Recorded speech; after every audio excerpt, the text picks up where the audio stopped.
Captain Elena Vasquez stood on the bridge of her ship, watching the stars through the large window. The exploration vessel Times Defiant Times had been traveling for 3 months to reach this distant solar system.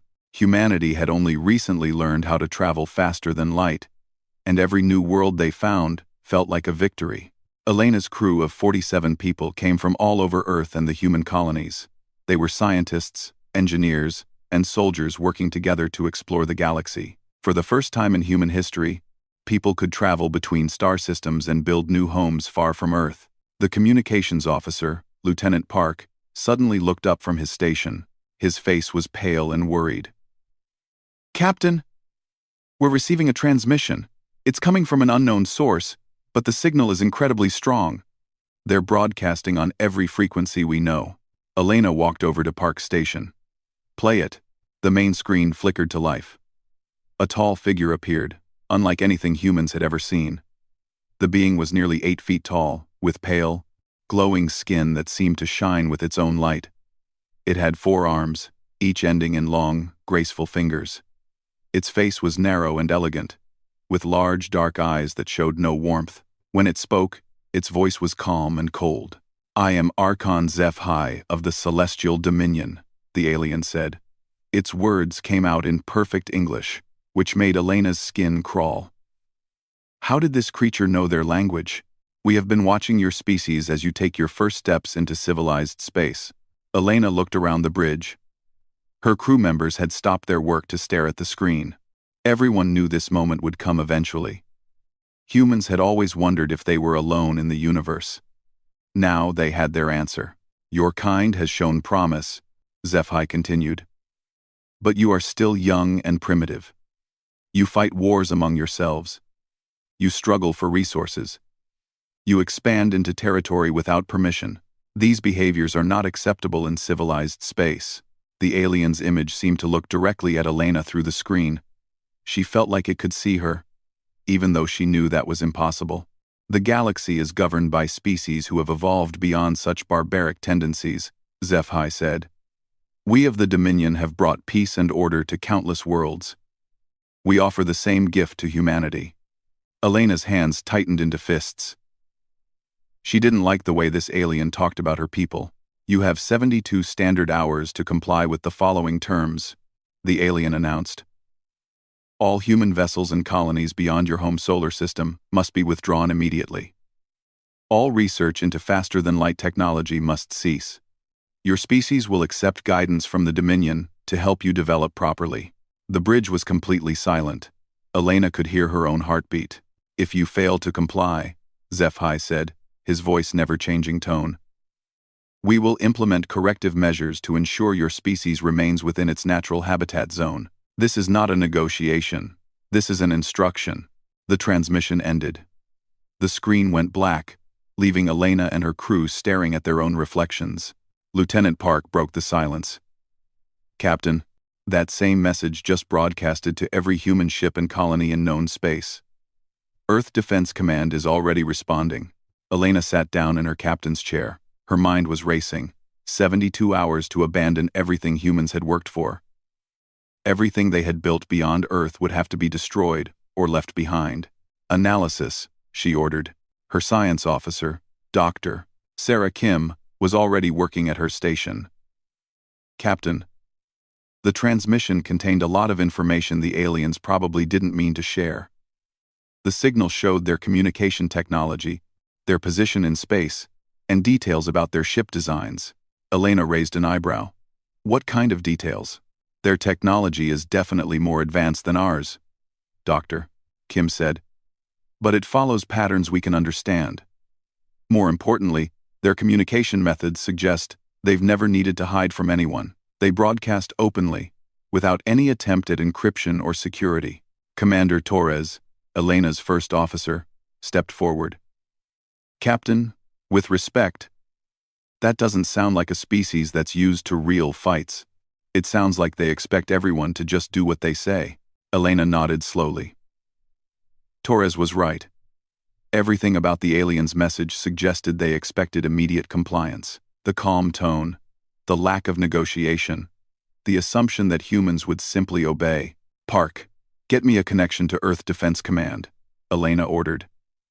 And start recording everything. I want detailed scans of that transmission signal. Over the next several hours, reports came in from across human space. The alien message had reached every human settlement, from the mining colonies in the asteroid belt to the research stations near Alpha Centauri. Panic was spreading. But so was something else. Anger. Admiral Sarah Chen's face appeared on the main screen. She was the commanding officer of Earth's military forces, and one of the people Elena respected most. Elena, Admiral Chen said, I need your ship to do something dangerous. We're not going to comply with these demands. Elena smiled. She had hoped the Admiral would say that. What do you need?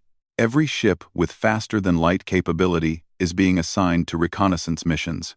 We need to find out more about these Dominion aliens.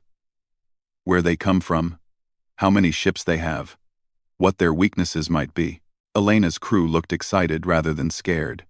These were people who had volunteered to explore unknown space. They weren't the type to run from a challenge. The aliens made one big mistake, Admiral Chen continued. They told us we have 72 hours. That means they're giving us time to prepare. They expect us to spend that time getting ready to surrender. Elena understood. But we're going to spend it getting ready to fight. Exactly. Elena, take the Defiant Times into their territory. Stay hidden. Gather intelligence. And find out what we're really dealing with. Humanity has faced extinction before. We've survived ice ages, plagues, wars, and every disaster our planet could throw at us. We didn't come this far to give up now. The transmission ended.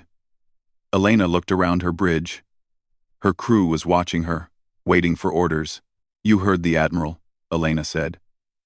Set course for Dominion space. Maximum stealth. We're going to show these aliens that humans don't make good prey.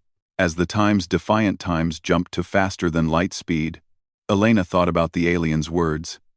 72 hours to surrender. The Dominion had no idea what they had just started. Admiral Sarah Chen stood in the war room on Luna Station, watching representatives from every human settlement argue about their response to the Dominion's ultimatum. The room was full of voices speaking in different languages, but everyone understood the choice they faced. Submit or fight. Dr. Marcus Webb, the Coalition's expert on alien life, stood at the front of the room with his analysis displayed on the main screen. The scientist had spent 36 hours studying the Dominion transmission, and his findings were troubling. Their technology is at least 200 years ahead of ours, Doctor. Webb explained to the crowd. Their ships are bigger. Their weapons are stronger. And they have resources we can't match. By every logical measure, resistance appears hopeless. Governor Martinez from the Mars colonies stood up. Then we should negotiate. Maybe we can work out some kind of deal. There is no deal, Admiral Chen said firmly.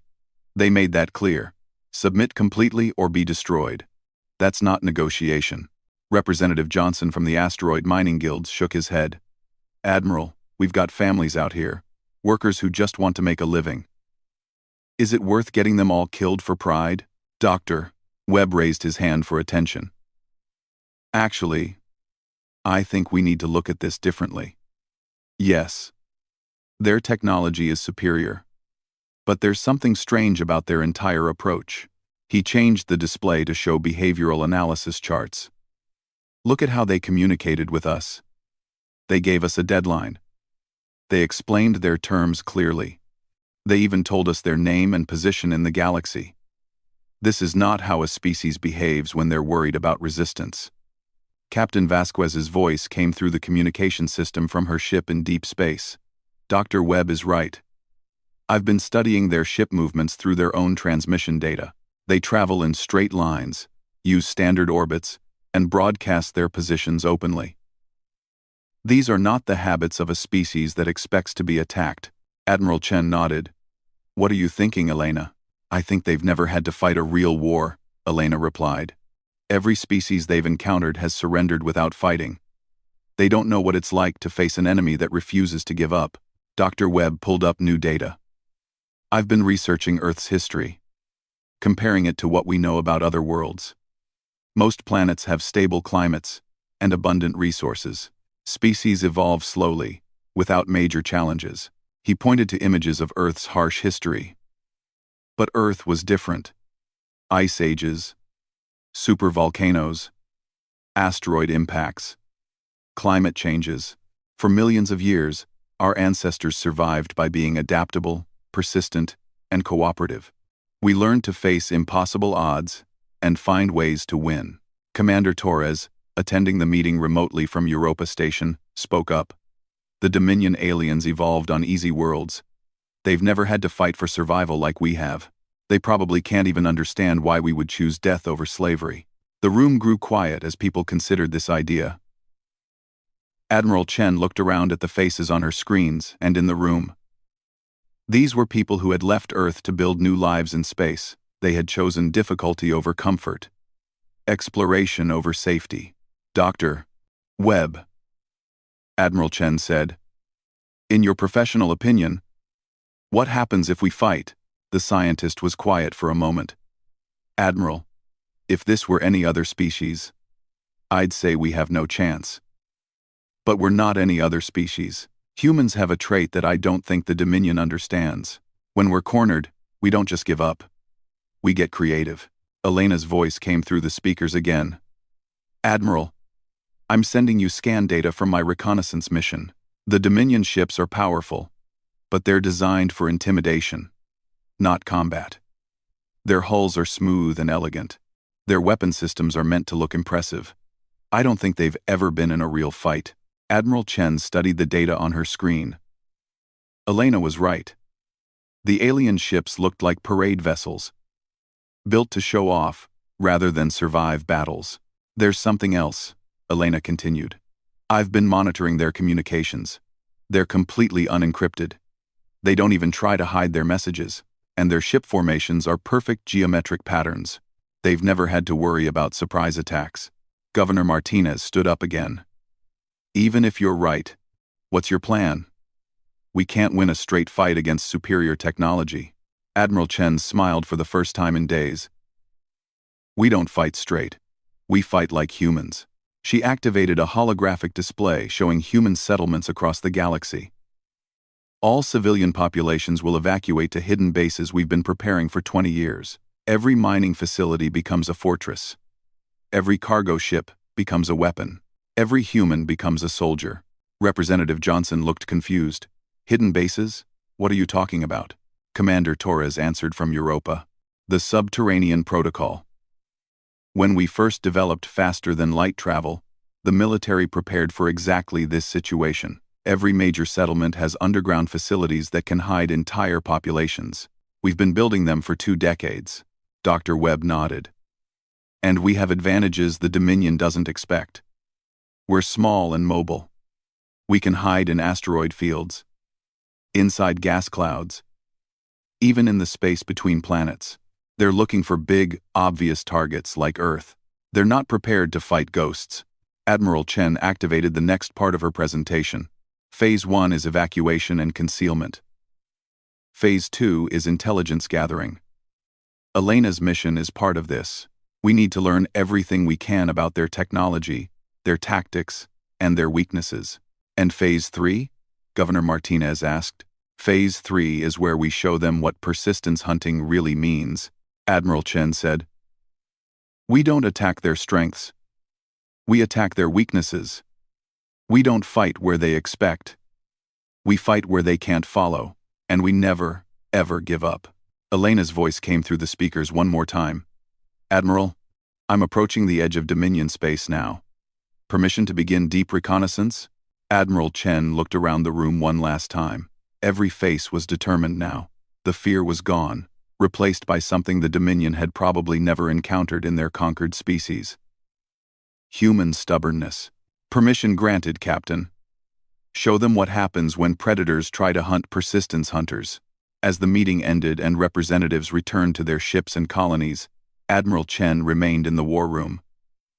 She thought about the Dominion's ultimatum, 72 hours to surrender. The aliens had no idea that they had just given humanity the greatest gift possible, time to prepare.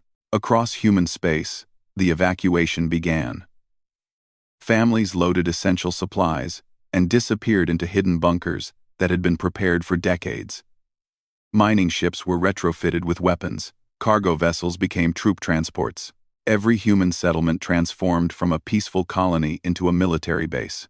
The Dominion expected to find frightened prey when their deadline expired. Instead, they would find empty cities and silent space. And somewhere in the darkness between the stars, human ships would be watching, learning, and preparing to show the galaxy what Earth's children could do when their survival was threatened. Admiral Chen sent one final message to all human forces. Remember who we are. We are the species that survived the Ice Age with stone tools. We crossed oceans in wooden boats. We reached the stars with chemical rockets. We have never accepted defeat, and we're not starting now. Archon HFY stood on the bridge of his flagship, watching the human colony world of New Horizon grow larger on the main screen.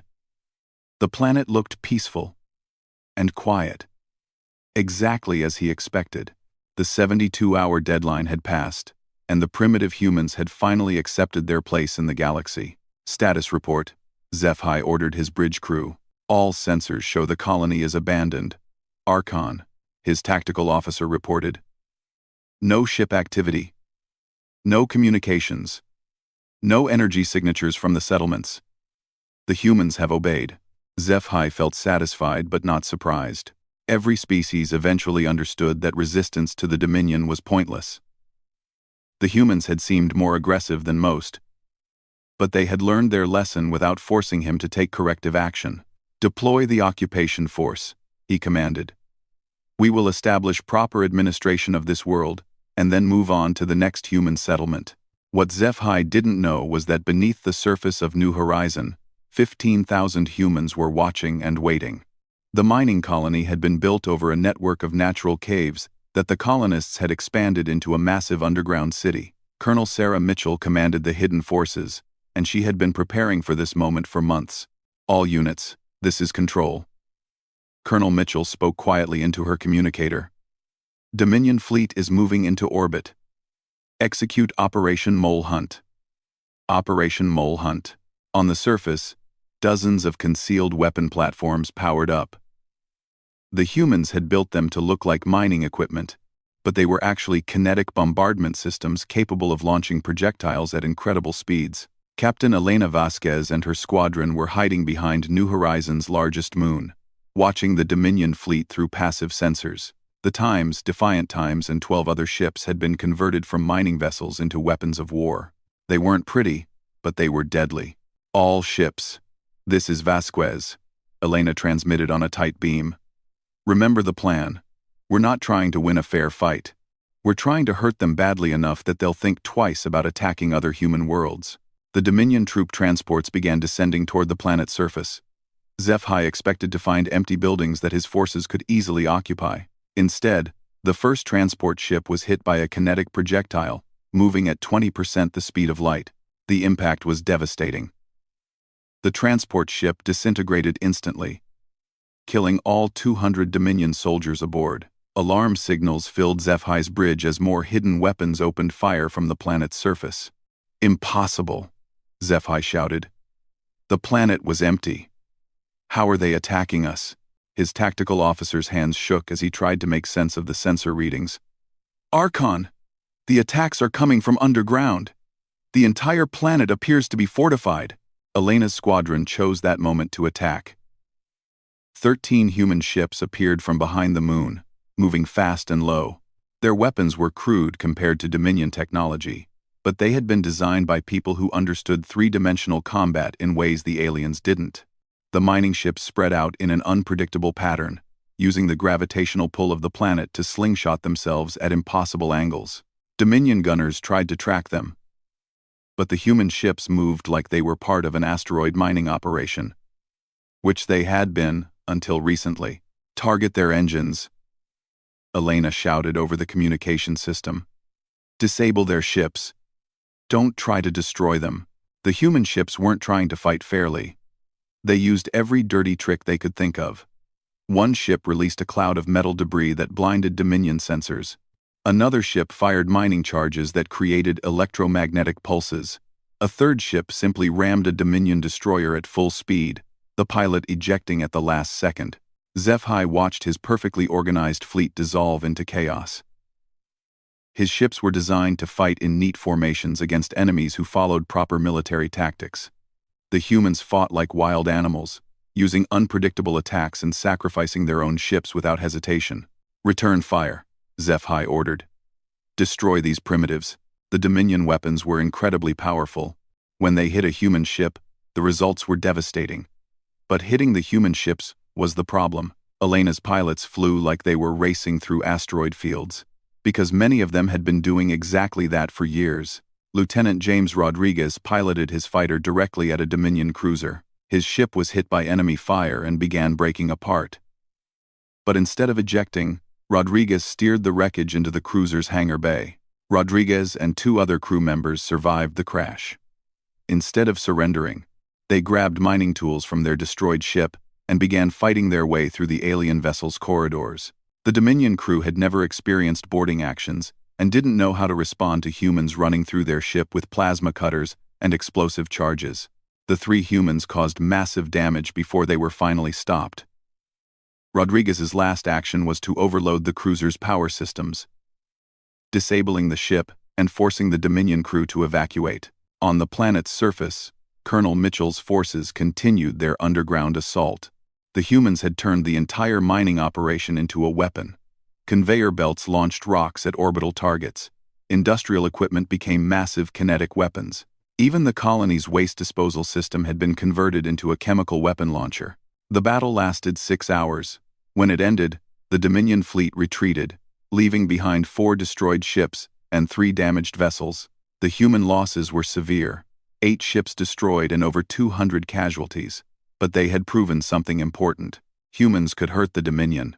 HFY sat in his command chair, staring at the casualty reports. In 3,000 years of Dominion expansion, no species had ever inflicted such losses during a first contact engagement. Most species surrendered after seeing a single Dominion ship. These humans had fought like creatures possessed. "Archon," his communications officer said carefully. "The humans are broadcasting a message." Elena Vasquez's face appeared on the screen. She was bruised and her uniform was torn, but her eyes were fierce. "Archon HFY. This is Captain Elena Vasquez, of the Human Defense Force. You wanted to know what humans are like when cornered. Now you know." HFY found his voice. "Your actions are savage and unreasonable. We offered you peaceful integration. Instead, you choose destruction." Elena smiled, and it was not a pleasant expression. "You offered us slavery. We choose freedom. You made one mistake, Archon. You assumed we were prey animals. But humans are persistence hunters. We're the species that chased mammoths across continents until they collapsed from exhaustion. We're the species that sailed across oceans because we wanted to see what was on the other side." She leaned forward, and HFY actually felt afraid for the first time in centuries. "You are now the prey," Elena said. "We will follow you across the galaxy if necessary. We will learn your weaknesses, study your technology, and find ways to hurt you that you can't imagine. Every human ship you destroy will be replaced by 2 more. Every human colony you attack will become a fortress." You awakened something that should have been left alone. The transmission ended. HFY stared at the blank screen, trying to understand what had just happened. His species had ruled the galaxy for millennia by convincing other races that resistance was futile. But these humans didn't seem to understand the concept of futility. Admiral Sarah Chen received Elena's battle report with grim satisfaction. The losses hurt, but the intelligence gathered from the battle was priceless. Human engineers were already analyzing wreckage from destroyed Dominion ships, learning how their technology worked. "Send this message to all human forces," Admiral Chen ordered. "The Dominion can be beaten. They bleed just like we do. Now we show them what happens when Earth's children go hunting." Across human space, the news of the victory at New Horizons spread quickly. In hidden bunkers and concealed bases, humans began preparing for a war unlike anything the galaxy had ever seen. 3 months after the battle at New Horizon, Captain Elena Vasquez commanded a ship that didn't officially exist. The Times Shadow Walker Times was part of humanity's ghost fleet. vessels built from salvaged Dominion technology and human engineering. They could move through Dominion space without being detected, and they were about to change the course of the war. Elena's crew had grown from the original 47 to 15 highly trained specialists. Each person was an expert in warfare, engineering, or alien technology. They had volunteered for missions that most military analysts called suicide runs. Target acquired, reported Lieutenant Sarah Kim from the sensor station. Dominion supply convoy. Exactly where our intelligence said it would be. Elena studied the tactical display. 5 large cargo ships protected by 2 destroyers, carrying supplies to Dominion forces attacking human colonies. The convoy was following a predictable route through empty space, confident that no human ships could threaten them this deep in Dominion territory. "Remember the plan," Elena told her crew. "We're not here to fight. We're here to teach them fear." The Times Shadow Walker Times was invisible to Dominion sensors, using stealth technology that Dr. Marcus Webb's team had reverse-engineered from captured alien equipment. But the real advantage was human creativity. The Dominion built their technology logically and efficiently. Humans built theirs to be unpredictable and adaptable. Master Chief Angela Torres led the boarding team. She and her 12 specialists had trained for zero-gravity combat in ways the Dominion couldn't imagine. They didn't use airlocks or shuttle bays. Instead, they cut through ship hulls with plasma torches and fought in the vacuum of space. "Breach in 30 seconds, Torres reported over the communication system. Her team was already attached to the hull of the largest Dominion cargo ship, cutting their way inside. Elena watched the Dominion destroyer patrol patterns. The aliens moved their ships in perfect geometric formations, following procedures that hadn't changed in centuries. They expected attacks to come from other ships, not from soldiers who could fight in vacuum. Torres and her team cut through the cargo ship's hull and entered the vessel's storage bays. The Dominion crew was completely unprepared for humans moving through their ship like they owned it. The aliens had evolved in stable atmospheric conditions and couldn't function effectively in the zero gravity and vacuum that humans used as weapons. "Package delivered," Torres reported. She and her team had planted explosives throughout the cargo ship, but more importantly, they had installed one of Dr. Webb's special gifts, a computer virus designed to think like a human brain. The Dominion relied on artificial intelligence to coordinate their fleets. Their computers were logical, efficient, and predictable. Dr. Webb had created a virus based on human neural patterns: chaotic, intuitive, and creative. When it infected Dominion systems, the results were devastating. Elena's ship withdrew to a safe distance as the virus began its work. The Dominion cargo ships suddenly changed course, moving in random directions. Their destroyer escorts tried to follow, but their navigation systems were giving them conflicting information. "All ships, this is Convoy Commander Thelnax," came the Dominion transmission. "We are experiencing technical difficulties. Request immediate assistance." Also, Elena smiled. By the time Dominion engineers figured out what was wrong, the convoy would be scattered across 3 star systems. More importantly, word of the attack would spread through the Dominion fleet. Their invincible supply lines were no longer safe. Across the galaxy, similar attacks were happening every day. The Ghost Fleet consisted of 30 ships that could strike anywhere without warning. They didn't try to win battles. Instead, they created fear and uncertainty. Dominion commanders began requesting escort fleets for routine supply runs. Dominion crews started seeing human threats in every shadow. Admiral Sarah Chen monitored the war from her command center on Luna Station. The strategic situation was still desperate. Humanity was outnumbered and outgunned by massive margins, but the psychological war was shifting in their favor. "Status report," Admiral Chen ordered. Commander Torres, now promoted to lead all special operations, displayed the results of their campaign. Dominion fleet efficiency is down 30%. They're using twice as many ships to protect their supply lines, which means fewer ships attacking our colonies. Dr. Webb added his analysis. "More importantly, we're starting to see cracks in their alliance. Several conquered species are beginning to question Dominion authority. If humans can fight back successfully, maybe freedom is possible for them too." The war was evolving in ways neither side had expected. The Dominion had overwhelming technological superiority, but they were facing an enemy that refused to fight conventionally.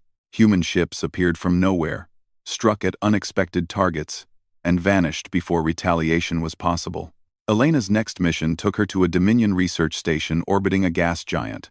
The facility was studying human technology captured from destroyed ships, trying to understand how humans had advanced so quickly.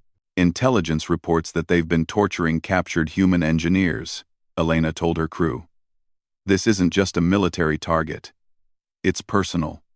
The research station was heavily defended, but the Dominion expected attacks to come from space. They weren't prepared for humans who could fight inside the station itself. Elena's team used maintenance shafts and service corridors to move through the facility like ghosts. They found 12 human prisoners in the station's detention center. The captives were scientists and engineers who had been forced to explain human technology to their captors. Some had been tortured for refusing to cooperate. "We're getting you out of here," Elena told the prisoners. Dr. Janet Rivers, one of the captured engineers, shook her head. "Captain, there's something you need to know. They're not just studying our technology, they're trying to understand how we think. They can't figure out why we fight when surrender would be easier." Elena helped Dr. Rivers to her feet. "What did you tell them?" "The truth," Dr. Rivers said with a weak smile. "That humans don't know how to quit." The rescue mission turned into something larger when Elena discovered the station's true purpose. The Dominion wasn't just studying human technology. They were trying to develop weapons specifically designed to break human morale. They were building psychological warfare systems that could broadcast fear and despair directly into human minds. "We can't let them finish this research," Elena decided. "Torres, prepare the demolition charges. We're taking this entire station offline." The destruction of the research station sent shockwaves through the Dominion. They had lost months of research and their best xenopsychologists. More importantly, they were beginning to understand that they were fighting an enemy unlike anything they had encountered before. Archon Zephi received reports of increasing resistance throughout Dominion space.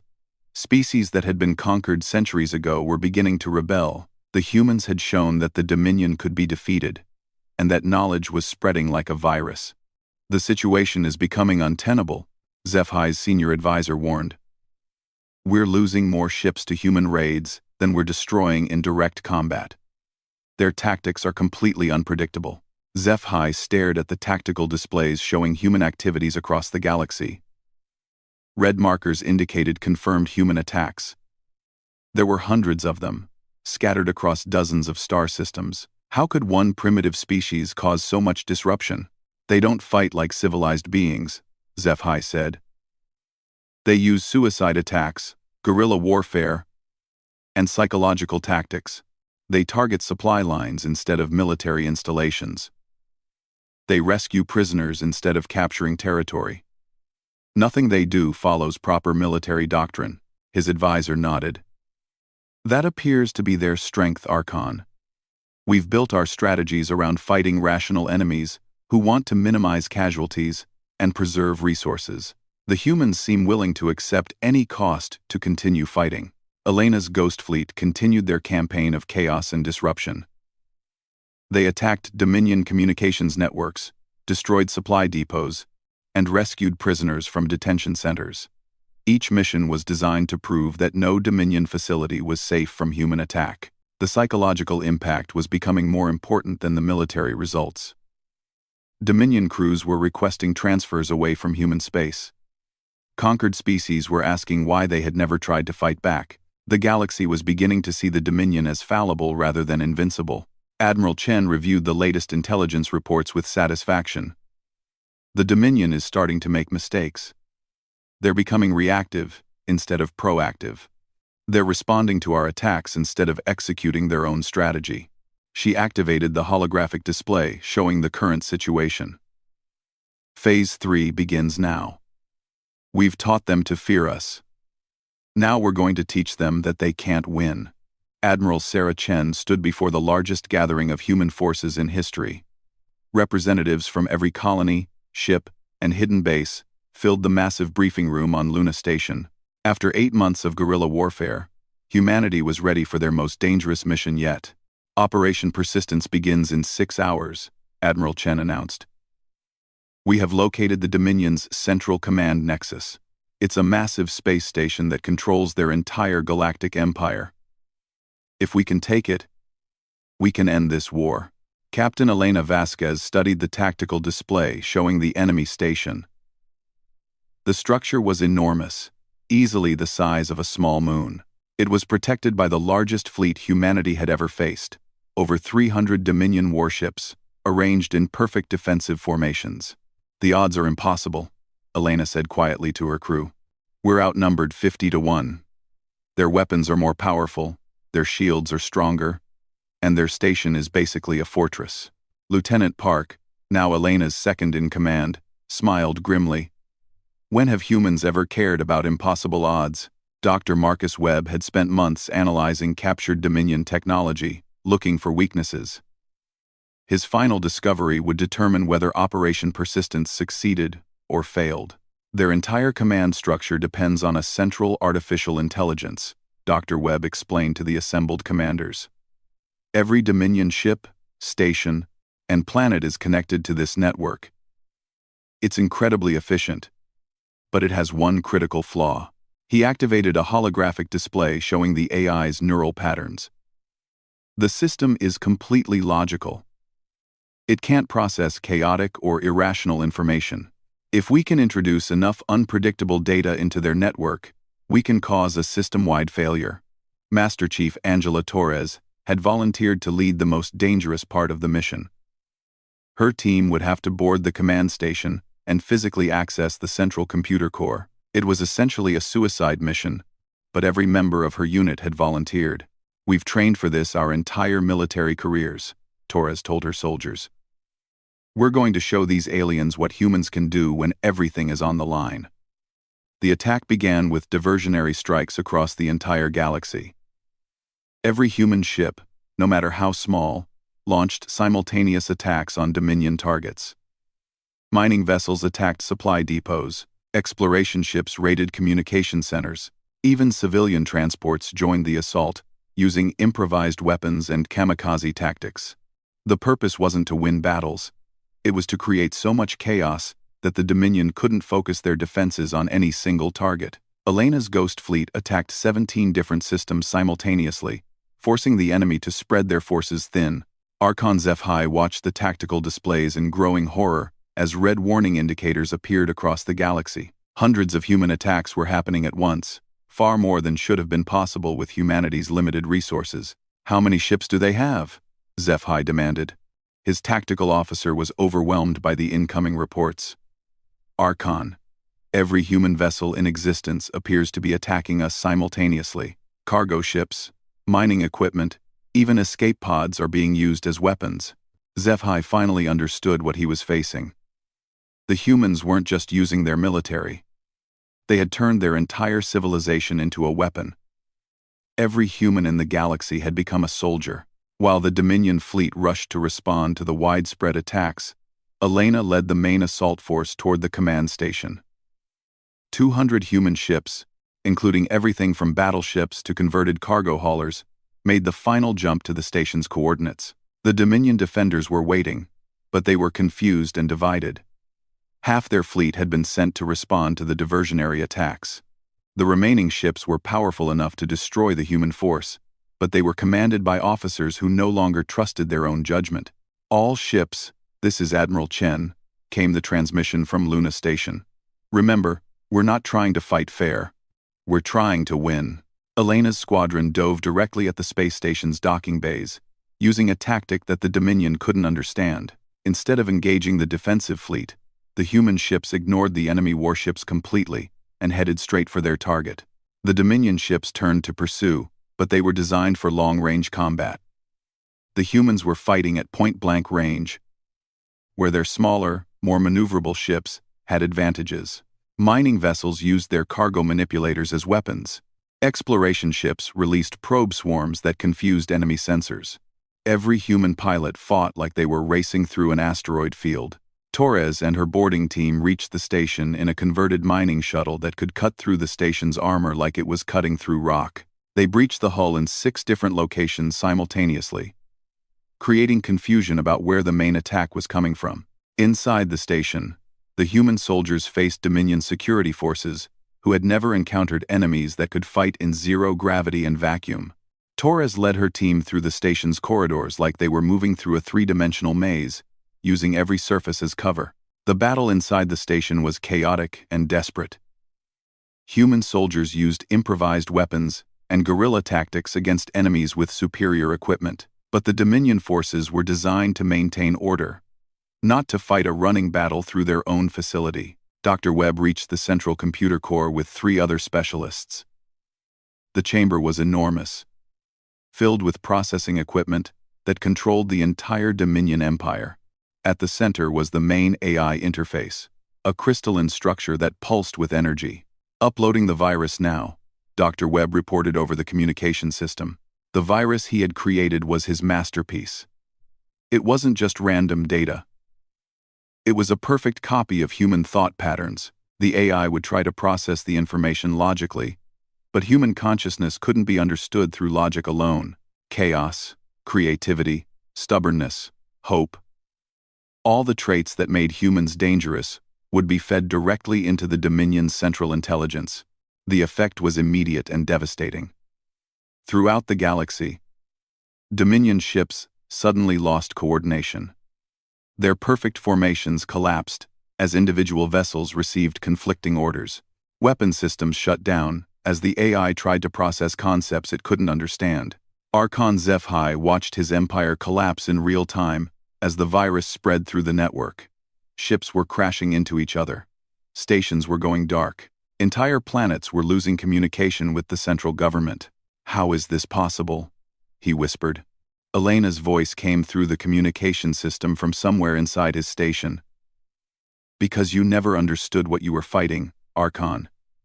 You thought we were animals that could be tamed, but we're the species that looked at an impossible galaxy and decided to explore it anyway." Torres reached the station's command center where HFY was trying to coordinate the defense. The Archon was 8 feet tall and had weapons that could kill her instantly. But Torres wasn't afraid. She had seen too much to be intimidated by alien technology. "Surrender," Torres ordered, pointing her weapon at the alien commander. HFY stared at the small human soldier who had somehow fought her way through his most secure facility. Around them, his command staff was paralyzed by the chaos spreading through their networks. "I don't understand," HFY said finally. "Why do you fight when surrender would be easier? Why do you risk death when slavery offers safety? Your species is irrational." Torres smiled. "That's exactly why we're going to win." The battle for the command station lasted 12 hours. When it ended, the Dominion's central government had collapsed. But something unexpected happened. As human forces secured the facility, Elena found HFY in the detention center. "I expected you to execute me," the Archon said. Elena shook her head. "We're not conquerors, we're liberators." Over the following weeks, the galaxy transformed in ways no one had expected. The Dominion's empire didn't collapse. It evolved. Species that had been conquered for centuries demanded autonomy, but chose to remain part of a larger community. The threat of external enemies still existed, and cooperation offered advantages that isolation couldn't provide. HFY, his understanding of the galaxy fundamentally changed, became an advocate for this new model. He worked with Admiral Chen to establish the Galactic Federation, an alliance based on cooperation rather than domination. "I still don't completely understand your species," HFY told Elena during one of their meetings. "You're capable of incredible violence, but you're also capable of incredible compassion. You destroyed our empire, but you're helping us build something better." Elena looked out at the stars through the station's viewing ports. "That's what humans do. We break things that need to be broken, and we build things that need to be built.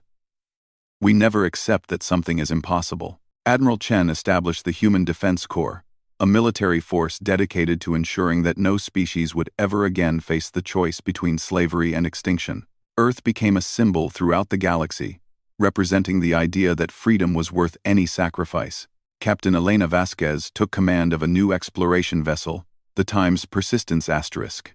Her mission was to contact isolated species throughout the galaxy and offer them something the Dominion had never provided: a choice.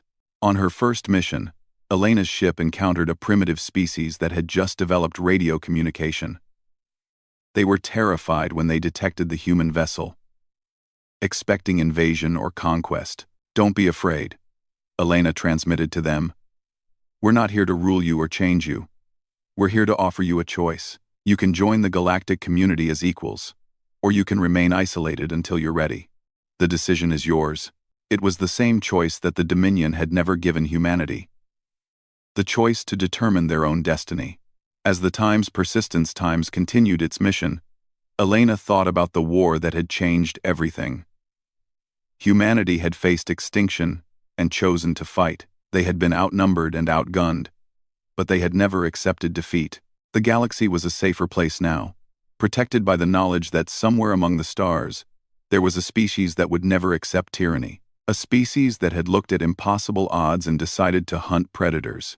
A species that had never been prey,